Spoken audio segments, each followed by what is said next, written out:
नमस्कार, स्वागत है आपका मुनाफे की मंडी में, जहां हम आपको कमोडिटी मार्केट की तमाम खबरें बताते हैं। साथ ही आपके लिए इंट्राडे, पोजीशनल और लॉन्ग टर्म के हिसाब से भी आपको बेहतरीन कॉल्स लेकर आते हैं। इसके अलावा हाजिर बाजार की खबरों के साथ देश भर के मंडी का अपडेट भी हम आपके लिए लेकर आते हैं। आज हमारे साथ तीन मेहमान हैं। भाविक पटेल हैं ट्रेडबुल सिक्योरिटीज से, दिव्या गगलानी हैं एक्सिस सिक्योरिटीज से और जिगर त्रिवेदी हैं रिलायंस सिक्योरिटीज से। आप तीनों मेहमानों का स्वागत है। फटाफट से टॉप 10 खबरें देख लेते हैं कि आज कहां किस तरह की एक्टिविटीज दिख रही है। गोल्ड और सिल्वर फेड की बैठक से पहले यहां पर तेजी दिख रही है, हल्की तेजी। कल के सत्र में काफी दबाव दिख रहा था, आज हल्की खरीदारी यहां पर दिख रही है। गोल्ड 59,800 के ऊपर और सिल्वर है 73,500 के आसपास। क्रूड की बात करें तो कल 4% तक टूटने के बाद आज हल्की तेजी यहां पर दिख रही है। $72 के करीब ब्रेंट क्रूड का भाव है। नेचुरल गैस की बात करें तो खरीदारी अच्छी दिख रही है, 2% ऊपर MCX पर 190 रुपए के पास और नाइमेक्स पर $2.25 के आसपास। कॉपर 722 के ऊपर। इसके अलावा जिंक, एल्युमिनियम में भी हल्की खरीदारी दिख रही है। एग्री मार्केट में जीरा अच्छी तेजी है, 48,500 रुपए के ऊपर अब पहुंच चुका है भाव। एक्सपोर्ट मांग से यहां पर सपोर्ट मिल रहा है। हल्दी में भी आज खरीदारी है, लोअर लेवल पे बाइंग आ रही है, 1% से ज्यादा की तेजी यहां भी दिख रही है। धनिया भी 6,000 के ऊपर है, यहां पर भी निचले स्तरों पर खरीदारी दिखी है। ग्वारसीड और ग्वारगम 9,900 के आसपास अब ग्वारगम पहुंच चुका है। कल भारी गिरावट के बाद कल 6% तक की गिरावट दिखी थी ग्वारगम में और आज खरीदारी है लोअर लेवल पे 9,900 रुपए के करीब। ग्वारसीड का वायदा 5,100 रुपए के आसपास, 1% की तेजी यहां पर दिख रही है। चलिए, कुछ बड़ी बातें हो गई, लेकिन अब बात कर लेते हैं गोल्ड और सिल्वर को लेकर, क्योंकि गोल्ड और सिल्वर में जिस तरह की के बड़े इवेंट्स है, आज किस तरह का रुख रह सकता है। सबसे पहले हम आशीष पेटे साहब से हमने बात की थी, पूर्व चेयरमैन हैं जेम ज्वेलरी काउंसिल के। उन्होंने बुलियन मार्केट को लेकर उनकी क्या राय बन रही है, क्या हाजिर में किस तरह की डिमांड है, क्या 60,000 के भाव को जो ग्राहक हैं वो क्या डाइजेस्ट कर पा रहे हैं और इंटरनेशनल मार्केट से किस तरह के सेंस मिल रहे हैं। तमाम मुद्दों पर हमने उनसे चर्चा की। आइए वो पहले आपको सुनवा देते हैं। 2000 नोट बैन के बाद से किस तरह से लोगों की बाइंग आई? क्या 2000 नोट के जरिए भी खरीदारी की कोशिश हुई थी या नंबर ऑफ 2000 नोट ज़्यादा तो नहीं बढ़ गए ज्वेलरी स्टोर्स पे? जब वो 2000 नोट्स का डिसकंटिन्यू करने का न्यूज़ आया था तो लोगों के मन में डर था कि अरे बहुत सारे लोग आ जाएंगे और 2000 के नोट लेके आएंगे। लेकिन ग्राउंड लेवल पे हमने ऐसा कोई अर्जेंसी या कोई भागा दौड़ी हमने रिटेल स्टोर्स में तो नहीं देखी। जो रूटीन बिजनेस होता था जिसमें 2000 का जो प्रपोर्शन आता था उसी हिसाब से आ रहा है, कोई भागा दौड़ी नहीं है। 60,000 रुपये सोने के भाव को क्या कस्टमर डाइजेस्ट कर पा रहे हैं? क्योंकि आप भी स्टोर्स में बैठते होंगे, लोग ये तो आके पूछते नहीं कि भाव कब कम होगा? नहीं, ये तो सबसे पहला क्वेश्चन होता है सबका कि भाई साहब भाव नीचे आएंगे तो हमें ख़रीदारी करनी है। लेकिन सोना यह ऐसा एक मेटल है जिसकी कीमतें अगर आपने पिछले 100 साल का रिकॉर्ड देखा है तो 5-10 रुपये से शुरू होकर आज 60,000 पे आई है। तो it is a inflation against hedge. तो जैसे जैसे रुपये की कीमत धीरे धीरे कम होती है और इन्फ्लेशन बढ़ता है तो उसी हिसाब से सोने की कीमत भी बढ़ती जाएगी। और आपने अगर देखा होगा कि 10,000, 20,000, 30,000 करते करते हर एक पड़ाव पे जब कभी भी सोना आया है वो पार करके आगे गया है। उसके बाद उसने नीचे वाले पड़ाव पे कभी भाव नहीं आया। एक बार 40,000 पे आया तो उसके बाद 30,000 कभी टच नहीं हुआ। 50,000 होने के बाद 40,000 नहीं आया और अभी 60,000 होने के बाद वापस मुझे 50-52 आते हुए नहीं दिख रहे हैं। बिल्कुल सही डेटा है, ये हमने भी कई बार इसका जिक्र भी किया है। अब मेरा अगला सवाल होगा, आप एज ए ज्वेलर नहीं, एक्सपर्ट के तौर पर अपने पोर्टफोलियो में अगर आपको गोल्ड रखना होगा तो किस भाव पर आप खरीदना पसंद करेंगे? I think 58,500 should be the best price you can get. लेकिन जैसे अपन स्टॉक मार्केट में you can not time it perfectly, वैसे सोने के मार्केट में भी है कि आप 58,500 के लिए रुक के मत रहिए। हर एक डिप पे थोड़ा थोड़ा सोना खरीदती जाइए तो आपको एवरेज भाव सही मिल जाएगा। ओके, चांदी को लेकर क्या लग रहा है? चांदी काफ़ी अच्छा ट्रैक्शन देखने को मिला, वापस से रिकवरी दिख रही है। क्या लग रहा है किस तरह चांदी की चाल रहेगी और चांदी आपको अगर खरीदना हो तो किस लेवल पे खरीदेंगे और बेचेंगे कब? चांदी की चाल थोड़ी पिछले 1-8 साल में सोने से थोड़ी अलग है। भले डायरेक्शन दोनों की सेम है लेकिन कभी चांदी आगे दौड़ जाती है, कभी सोना आगे दौड़ जाता है। मुझे आगे 78 तक एक बार चांदी जाएगी इन नियर फ्यूचर ऐसा लग रहा है। और एक बार 67,568 का बॉटम एक बार आ सकता है। ओके, ये क्या टाइम फ्रेम क्या रहेगा, किस टाइम फ्रेम के लिए आप बात कर रहे हैं? ये आने वाले 6 महीने के लिए बात कर रहा हूँ मैं कि इसमें 67,500 एक बार बॉटम आ सकता है और आगे चल के 78 तक एक बार ऊपर जाने की गुंजाइश है अगर कोई स्पाइक आता है तो ये थे आशीष पेठे साहब, डायरेक्टर हैं वामन हरी पेठे के, और साथ ही जेम ज्वेलरी काउंसिल जो देश की सबसे बड़ी ज्वेलरी संगठन है उसके पूर्व चेयरमैन भी रह चुके हैं। अब ये तो इन्वेस्टमेंट के लिए और हाजिर में किस तरह की डिमांड है वो उस पर आपने सुना, लेकिन आज किस तरह से आपको ट्रेड करना है, क्योंकि एफओएमसी की आज से बैठक शुरू हो रही है। कल ब्याज दरों को लेकर फैसला भी आ जाएगा कि ब्याज दरें पर ब्रेक लगते हैं, पॉज किया जाता है या फिर से 1/4% की बढ़ोतरी होती है। जिगर, सबसे पहले आप बताइए, आप क्या लग रहा है आपको, किस तरह के फैसले की उम्मीद आप लोग कर रहे हैं, और आज अगर किसी को ट्रेडिंग करनी है तो किस तरह से एहतियात बरते, क्या सलाह है, किन लेवल्स का ध्यान रखें गोल्ड में और सिल्वर में? गुड मॉर्निंग विश्व मोहन। मुझे लग रहा है जाहिर सी बात है आज यूएस के इन्फ्लेशन के नंबर्स आएंगे एंड कल जैसा कि आपने बताया एफओएमसी की आउटकम आएगा। मोस्ट इंपॉर्टेंट थिंग इज के मार्केट यहाँ पे लेके चल रहा है कि यहाँ पे पॉज का यहाँ पे ज्यादा पॉसिबिलिटीज है, लेकिन जो प्रोजेक्शंस आएंगे उस पर मार्केट की नजर रहेगी कि टुवर्ड्स दिसंबर मार्केट यहाँ पे पॉज या कट या एक बार का इंटरेस्ट रेट हाइक भी एक्सपेक्ट कर रहा है। सो डॉट चार्ट प्रोजेक्शंस ये सारे बहुत इंपॉर्टेंट रहेंगे। the statements press conference that will also be very much important this time। उसके बाद हमें ईसीबी की भी यहाँ पे सेंट्रल बैंक मीटिंग है, फिर ईसीबी की फिर बैंक ऑफ जापान भी है।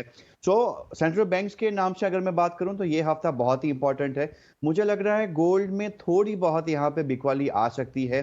1958 1960 के आसपास जो स्पॉट गोल्ड चल रहा है इंटरनेशनल मार्केट में 1950 1945 के लेवल्स पे देखने को मिल सकते हैं फॉर इंट्राडे एटलीस्ट। मुझे लग रहा है कि अगर किसी भी भाव यहाँ थोड़ा सा अगस्त गोल्ड में थोड़ा सा बाउंस आता है, so one should go short 59,700 के आसपास, 59,800 का स्टॉप लॉस लेके चले 59,500 के टारगेट के लिए। तो ये व्यू जिगर की तरफ से आ रही है। अब भाविक, आप क्या सलाह दे रहे हैं गोल्ड और सिल्वर की इस अहम इवेंट से पहले, किस तरह से ट्रेडिंग रणनीति बनानी चाहिए? गुड मॉर्निंग विश्वमोहन जी। देखिए, ऑफ कोर्स आज यूएस का सीपीआई का डेटा है, कल के बाद 2 दिन में एफओएमसी की मीटिंग है, और मुझे लग रहा है कि एटलीस्ट 10 कंसेक्यूटिव रेट हाइक के बाद शायद पॉज आ सकता है, एटलीस्ट मार्केट का एंटिसिपेशन है। बट जैसे जिगर भाई ने बताया कि क्या आगे जाके फेड डॉट है, क्या उनकी प्रोजेक्शन है, that will be more important. But अगर चांदी की बात करें तो आई थिंक गोल्ड और सिल्वर में मुझे चांदी थोड़ी बेहतर लग रही है, क्योंकि ओवरऑल गोल्ड सिल्वर का रेशियो भी देखे तो it is above 80। That means के जो रेशियो है थोड़ा ओवर स्ट्रेच है, और आगे जाके I think silver out perform कर सकती है। आज के दिन अगर चांदी में देखूं तो मुझे थोड़ी बहुत स्ट्रेंथ इसमें भी दिख रही है, तो चांदी में एक बार बाय की मैं रिकमेंड कर सकता हूँ। अगर थोड़े अराउंड 73,050 के करीब तो बाय कर सकते हैं 74,000 के टारगेट के लिए, और स्टॉप लॉस रख सकते हैं 72,600 का। भैया, आपकी कॉल क्या है गोल्ड सिल्वर में आज? गुड मॉर्निंग विश्वमोहन जी। अगर मैं सोने की बात करूं तो सोना एक ब्रॉड रेंज में कारोबार का है 59,500 से 60,100 तक। जैसे कि डेटा हैवी वीक है, काफी सारे इंपॉर्टेंट डेटा है, इन्फ्लेशन डेटा है। रात को फेड का आउटकम आ जाएगा, थर्सडे को हमें उसका इम्पैक्ट दिखने मिलेगा, और साथ में थर्सडे को वीकली जॉबलेस क्लेम डेटा भी है। तो मुझे लगता है कि काफी हमें अफरा तफरी देखने मिल सकती है। तो ट्रेडर्स को इंट्राडे में ट्रेड करना चाहिए, उसमें स्ट्रिक्ट स्टॉप लॉस आगे ट्रेड करे, वो मेरा एडवाइस रहेगा। जैसे कि ऐसा एक्सपेक्टेशन है कि फेड पॉज करेगा, 75% प्रोबेबिलिटी पॉज की है, तो मे बी गोल्ड को एक सपोर्ट मिल सकता है। गोल्ड में बाय ऑन डिप्स करूंगा 59,500 के अराउंड, स्टॉप लॉस 59,300 का, और टारगेट ऊपर में 59,750 का मेंटेन। और सिल्वर बाय ऑन डिप्स कर सकते हैं 73,000 के अराउंड, स्टॉप 72,700 का है, और टारगेट ऊपर में 73,400 का मेंटेन करें। चलिए, गोल्ड और सिल्वर के बाद अब बात कर लेते हैं एक और अहम खबर की। वो है गेहूं पर सरकार ने 15 साल में पहली बार स्टॉक लिमिट लगा दी है। क्यों ये स्टॉक लिमिट लगाई गई है और इसके क्या मायने हैं और ग्राउंड पर इसका क्या असर हो सकता है, तमाम मुद्दों पर बात करते हैं। अजय जैन साहब हैं हमारे साथ, गेहूं कारोबारी है। सर, स्वागत है आपका ईटी नाउ स्वदेश पर। सर, मंडियों में थोड़े बहुत दाम तो बढ़े थे, लेकिन थोक में और रिटेल में उस तरह की तो कुछ एक्टिविटीज़ दिखी नहीं है कीमतों में। क्यों सरकार ने अचानक ये फैसला लिया है सर, आप क्या सेंस कर रहे हैं? नमस्कार विश्वमोहन जी। नमस्कार सर। मुझे लगता है सरकार के इस कदम को हमें क्यूरेटिव मेजर की बजाय प्रिवेंटिव मेजर के रूप में देखना चाहिए, क्योंकि एज ऑफ नाउ आज हमें ऐसी कोई परिस्थिति नजर नहीं आती कि सरकार को स्टॉक लिमिट इम्पोर्ट करना पड़े।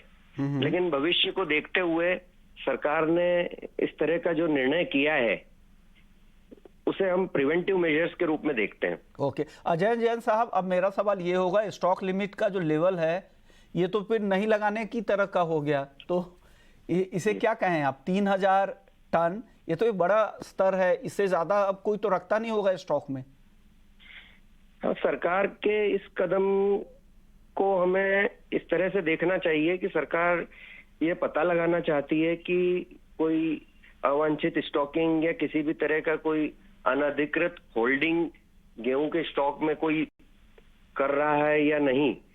तो सभी को, स्टॉकिस्टों को, होलसेल ट्रेडर्स को, प्रोसेसर को अपना स्टॉक डिक्लेयर करना है पोर्टल पे, जिससे सरकार को भी ये पता चल सके कि वास्तविकता में गेहूं का स्टॉक किसके पास कितना है, ताकि उस हिसाब से आगे नीतियां सरकार निर्धारित कर सके। ओके, सरकार का जो लक्ष्य था 1120 लाख टन का, आपको लग रहा है कि गेहूं उत्पादन उतना ही रहने वाला है?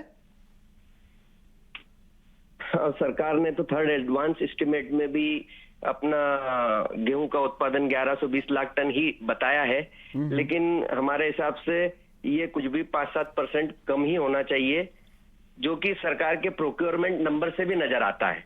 ओके सर, सरकार का प्रोक्योरमेंट का टारगेट 342 लाख टन का था, जिसके सामने 262 लाख टन ही सरकार प्रोक्योर कर पाई है।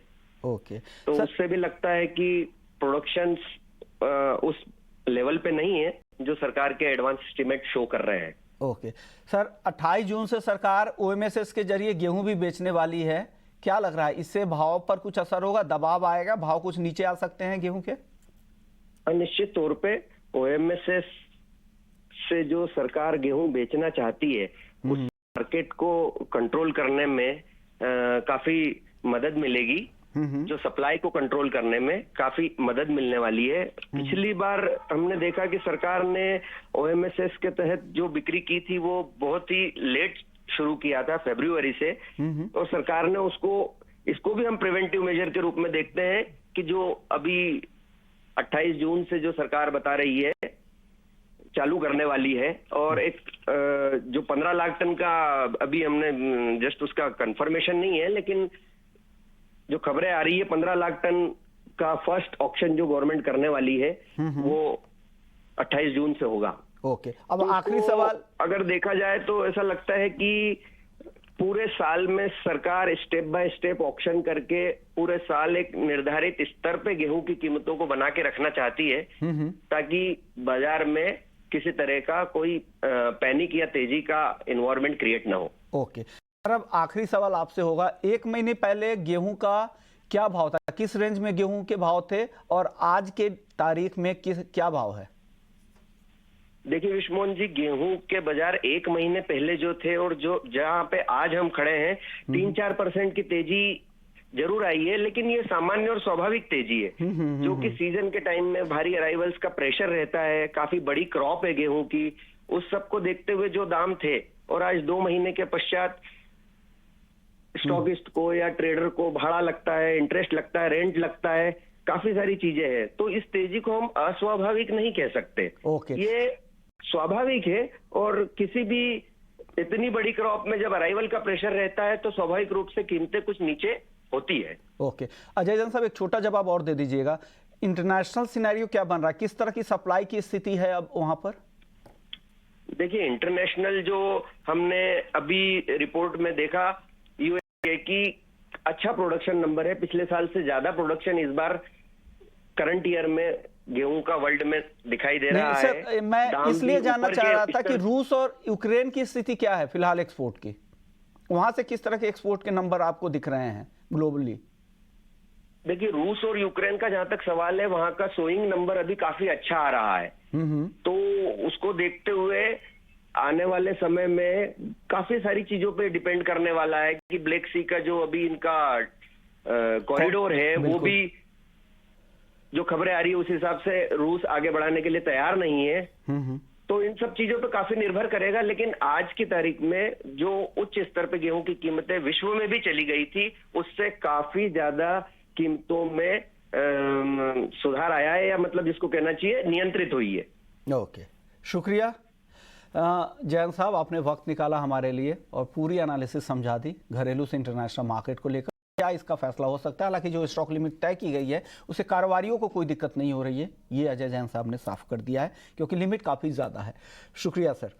चलिए आगे बढ़ते हैं और नॉन एग्री मार्केट का वापस से रुख कर लेते हैं। कच्चे तेल की बात कर लेते हैं। कल के सत्र में कच्चा तेल 4% से ज़्यादा टूट गए थे दाम। MCX पर तो 4.5% तक की गिरावट आई थी, लेकिन आज हल्की रिकवरी की यहाँ पर कोशिश हो रही है। क्या लग रहा है दिव्या गगलानी आपको, कच्चा तेल आज की जो रिकवरी की कोशिश है, हालांकि रिकवरी अब धीरे धीरे गायब हो रही है, 5,600 पे अब MCX क्रूड आ गया है, क्या करना चाहिए इन लेवल्स पे? आज भी बेच कर जाएं या खरीदारी का मौका आपको दिख रहा है यहाँ पर? कच्चा तेल की मैं बात करूँ तो एक सेलिंग प्रेशर में लास्ट वीक जो हमने रिलीफ रैली देखने मिली थी सऊदी अरेबिया के जो प्रोडक्शन कट के स्टेटमेंट के बाद पर जो सामने डिमांड कंसर्न है स्पेशली चाइना और यूएसए में, तो उसके वजह से सेलर्स है वो थोड़े हावी हो गए और साथ में रिसेशनरी कंसर्न भी है वेस्टर्न कंट्रीज में। और चाइना का डेटा आया था वो भी वीक आया था, तो वो उसके वजह से भी क्रूड ऑयल जो है थोड़ा दबाव में। और एक तरफ रशियन जो है वो काफ़ी भारी मात्रा में एक्सपोर्ट कर रहे हैं, तो मार्केट में काफ़ी ज़्यादा अच्छे मात्रा में क्रूड ऑयल जा रहा है। तो हमें कोई भी मतलब साउथ का जो स्टेटमेंट था प्रोडक्शन कट का, तो उसका हमें कोई असर देखने भी मिल नहीं रहा है। और मेरे हिसाब से सेलोन राइस का ही व्यू रखना चाहिए हमें कच्चे तेल में। 5,600 का जो पुट ऑप्शन है वो 70 के अराउंड बाई करे, स्टॉप लॉस हम 50 का रखे और टारगेट हम 100 का मेंटेन करें। ये मेरा इंटरडे कॉल रहेगा। तो को पुट खरीदने की सलाह दिव्या की है। दिव्या को लग रहा है कि यहाँ से और गिरावट आ सकती है, इसलिए वो पुट खरीदारी की सलाह दे रहे हैं। जिगर आप सहमत है दिव्या से? आपको भी लग रहा है कमजोरी बढ़ सकती है क्या कच्चे तेल में फिर से? जी बिल्कुल विश्व मोहन, सैलून राइस का हमारा भी स्ट्रेटजी है यहाँ पे जो हम रेकमेंड कर रहे हैं। एक तो ग्लोबल डिमांड ड्रास्टिकली कम हो रही है और जो सप्लाई से वो बढ़ रहे हैं। तो ओवरऑल हमने देखा है जो 6,000 क्रूड था वो 3 दिनों से लगातार गिरावट की वजह से 5500 के आसपास आ गया है। तो मुमकिन है प्राइसेस में थोड़ा बहुत बाउंस आ सकता है, लेकिन सैलून राइस जैसे कि मैंने बताया that's a strategy that we are recommending. June contract one should go short around 5600 5660, stop loss लेके चले 5480 के टारगेट के लिए। चलिए अब नेचुरल गैस की बात कर लेते हैं। भाविक, आपकी सलाह नेचुरल गैस में क्या होगी? 2% की तेजी आज यहाँ पर दिख रही है 190 के आसपास, क्या करें? विस्मय जी, नेचुरल गैस अगर देखें तो 195 से 180 के बीच में एक रेंज में स्टक हो गया है। कल हमने देखा कि थोड़ा वेदर फोरकास्ट की वजह से डिमांड शायद आ सकता है, इसलिए तेजी देखने को मिली है। बट आई थिंक जब तक 200 के ऊपर नहीं जाता तब तक मुझे नहीं लग रहा कि नेचुरल गैस में कुछ तेजी आ सकती है, क्योंकि अभी भी प्रोडक्शन डेटा और इन्वेंट्रीज देखे तो ट्रिपल डिजिट में है। तो आगे जाके भी अगर आई थिंक माइल्ड विंटर आएगी तो मुझे नहीं लग रहा कि नेचुरल गैस में तेजी हो सकती है। किसी को भी ट्रेड लेना है तो आई थिंक ये रेंज के बाहर आता है, एक बार मैं ट्रेड के रिकमेंड करूंगा। खास करके अगर नेचुरल गैस 200 के ऊपर जाता है तो ऑफ कोर्स बाय कर सकते हैं 215 के टारगेट के लिए और 190 का स्टॉप लॉस रख सकते हैं। बट जब तक 185 से 195 के बीच में ट्रेड कर रहा है तब तक अभी मुझे अवॉइड ही करना चाहिए, क्योंकि बहुत छोटा सा रेंज बाउंड ट्रेड चल रहा है नेचुरल गैस में। ओके, जिगर आप क्या सलाह देंगे एनजी में? अगर मैं सेम व्यू के साथ जाऊं तो it's better to go long in 190 call option. 23 June का जो एक्सपायरी है 8 रुपए के आसपास वो मिल रहा है एंड टारगेट वुड बी 18 रुपए। स्टॉप लॉस 5 का हम लेके चल सकते हैं यहाँ पे। दिव्या, आपकी सलाह क्या है? ऑप्शन में कोई ट्रेड है तो वो बता दीजिएगा एनजी में। नेचुरल गैस जैसे कि डिस्कस किया कि एक छोटे से दायरे में ही ट्रेड कर रहा है। माइल्ड वेदर का एक्सपेक्टेशन है और आउटपुट में भी रिकवरी देखने मिली है, तो मुझे लगता नहीं है कि मतलब हमें तेजी देखने मिल सकती है अनलेस एंड अनटिल वो 200 के ऊपर सस्टेन नहीं करता। तो सेलोन राइस का मेरा व्यू रहेगा 200 का जो पुट ऑप्शन है वो 12 के अराउंड बाई करे, स्टॉप लॉस हम 9 रुपीज का रखे और टारगेट ऊपर में 16 का मेंटेन करें। कॉपर में आज रिकवरी दिख रही है, आधे % के आसपास की तेजी है, क्या करना चाहिए कॉपर में दिव्या? कॉपर की मैं बात करूँ तो एक ब्रॉड रेंज में ट्रेड कर रहा है 715 से लेके 730 तक।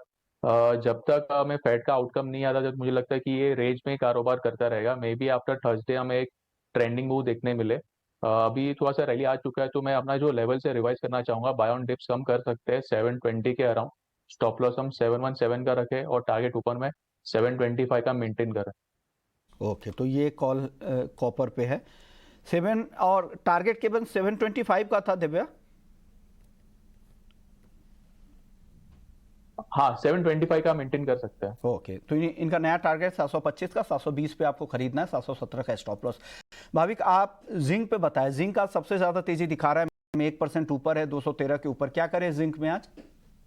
देखिए जिंक में 204 205 का मुझे लग रहा है कि एक बॉटम बन चुका है, और आई थिंक एक 213 14 के ऊपर अगर सस्टेन करता है तो ऊपर 218 220 तक भी दिख सकता है। तो अभी भी ट्रेंड आई थिंक पॉजिटिव है, तो जब तक 204 के नीचे नहीं जाता तब तक बाउंड डिप्स की स्ट्रेटेजी रखनी चाहिए। इंट्राडे जून कॉन्ट्रैक्ट है, अगर 212.50 के करीब आता है तो बाय के रिकमेंड दूंगा 214.50 के टारगेट के लिए, और स्टॉप लॉस रख सकते हैं 211 का। जिगर, कॉपर, जिंक और एल्युमिनियम, तीनों में आप बताइए कि तीनों में आपकी कॉल क्या है? मैं यहाँ पे हमारी बाय की ही कॉल है। कॉपर की अगर मैं सबसे पहले बात करूँ, जून कॉन्ट्रैक्ट 721 पे बाय करके चले, 718 स्टॉप लॉस, 727 का टारगेट। जिंक में अगर मैं बात करूँ, जिंक जून कॉन्ट्रैक्ट 213 पे बाय करे, 212 का स्टॉप लॉस, 215 के टारगेट के लिए। और एल्यूमिनियम की अगर मैं लास्ट में बात करूँ, June contract buy around 203, 202 stop loss, 205 is target. चलिए, अब मेटल्स के बाद अब एक बार फिर से हम एग्री मार्केट का रुख कर लेते हैं। एग्री मार्केट में आज जीरे में अच्छी तेजी दिख रही है। जीरे पर क्या व्यू है भाविक, क्या लग रहा है जीरे में वापस से फिर से नया रिकॉर्ड बनेगा क्या आज 1-2 दिनों में? कंसोलिडेशन फेज के बाद अगर हम देखें तो वापस से तेजी आ गई है, और इस बार एक्सपोर्ट के ऑर्डर भी अच्छे हैं, और अगर सीरिया और टर्की के प्राइसेस हमारे से कम थे बट उनके प्रोडक्शन इतना नहीं है कि वर्ल्ड को पूरा देख सकते हैं। तो आई थिंक वापस से लोगों की फोकस इंडिया पे आ चुकी है, और हम देख रहे हैं कि प्राइसेस में वापस से तेजी आ रही है। मुझे लग रहा है कि आगे जाके भी एटलीस्ट 50,000 के ऊपर हम देख सकते हैं। तो जीरे में अगर कोई भी डिप आता है अराउंड 4200 के करीब तो बाय कर सकते हैं 46,800 के स्टॉप लॉस से, और ऊपर का टारगेट रख सकते हैं 49,900 का। अंडर में क्या करें? आज यहाँ पर हल्की रिकवरी दिख रही है, 6,000 के आसपास है धनिया। भाविक, क्या करें यहाँ पर? देखिए सारे मसाले पैक में तेजी दिख रही है, तो आई थिंक धनिया में भी हमें थोड़ी बहुत रिकवरी देखने को मिल सकती है, ऑल्दो मुझे मेजर नहीं लग रही है क्योंकि इस बार जो क्रॉप है वो ज्यादा है लास्ट ईयर के कंपेरेटिवली। तो बाकी सारे स्पाइसेस में ये थोड़ा लेगट रहेगा, बट आज के दिन एटलीस्ट धनिया में बाय की रिकमेंडेशन है। 6040 के करीब अगर आता है तो लॉन्ग कर सकते हैं 6140 के टारगेट के लिए, और इंट्राडे स्टॉप लॉस रख सकते हैं 5980 का। अब इसके बाद अब ग्वार की चाल देख लेते हैं। ग्वार में आज अच्छी तेजी है। ग्वारगम का वायदा 9900 रुपए के ऊपर है, 9900 के ऊपर 2% से ज्यादा की तेजी है। ग्वार सीड 5100 के ऊपर है, यहाँ पर भी 1.5% तक की तेजी दिख रही है। क्या लग रहा है भाभी कि यहाँ पर ग्वार में क्या करना चाहिए? क्या ये तेजी और बढ़ेगी क्या? एटलीस्ट शॉर्ट कवरिंग की एक्सपेक्टेशन है। आई थिंक जो क्रूड में कच्चे तेल में हमने जो बड़े भारी गिरावट देखी थी उसकी वजह से ही कल गोवा सीड और गोवा गम में सेलर सर्किट देखने को मिली थी, और आज मुझे लग रहा है कि एटलीस्ट शॉर्ट कवरिंग हो सकती है क्योंकि यहाँ से शॉर्ट करना थोड़ा ज़्यादा रिस्की रहेगा। तो दोनों में बाय के रिकमेंड करूंगा, स्पेशली गोवा सीड जहाँ करंट मार्केट प्राइस से लॉन्ग कर सकते हैं। ऊपर का टारगेट रख सकते हैं 5300 का, और स्टॉप लॉस रख सकते हैं कल के लो का जो 5080 है। यहाँ पर भी आज हल्की रिकवरी दिख रही है, 2500 के आसपास है। क्या करना चाहिए यहाँ पर भाभी? जी कौन सी बात कर रहे हैं? Cotton seed oil cake. जी कॉटन सीड ऑयल केक में अगर मैं देखूँ तो आई थिंक 2440 से 2460 का एक सपोर्ट बन चुका है।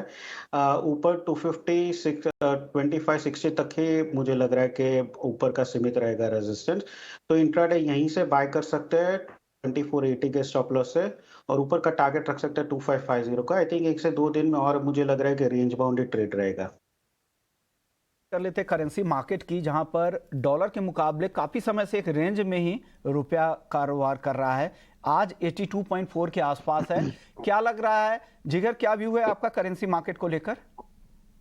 कल इंडिया के सीपीआई और इंडस्ट्रियल प्रोडक्शन रहे थे वैसे तो वो पॉजिटिव थे, लेकिन हालांकि जिस तरीके के economic events, central bank policies पे जो मार्केट का ध्यान है, रुपी में थोड़ी बहुत कम यहाँ पे स्ट्रेंथ लौटी है। लेकिन फिर भी हमें लग रहा है, क्रूड का प्राइस भी देख लीजिए, क्रूड भी काफी हद तक नीचे आ गया है। मुझे लग रहा है ओवरऑल रुपी के फेवरेबल ही यहाँ पे ट्रेड लेने का हमारा यहाँ पर रिकमेंडेशन है। So June contract one should go short around 82.45, 82.60 के स्टॉप लॉस के साथ चले। 82.20, 82.15 के लेवल्स यहाँ देखने को मिल सकते हैं। शुक्रिया जिगर आपका, दिव्या आपका Thank और you. भाविक आपका, आप लोगों ने वक्त निकाला। चलिए मुनाफे की मंडी को यहीं समेटते हैं, लेकिन ब्रेक के बाद आपके लिए होगा एफएमई जंक्शन। नमस्कार।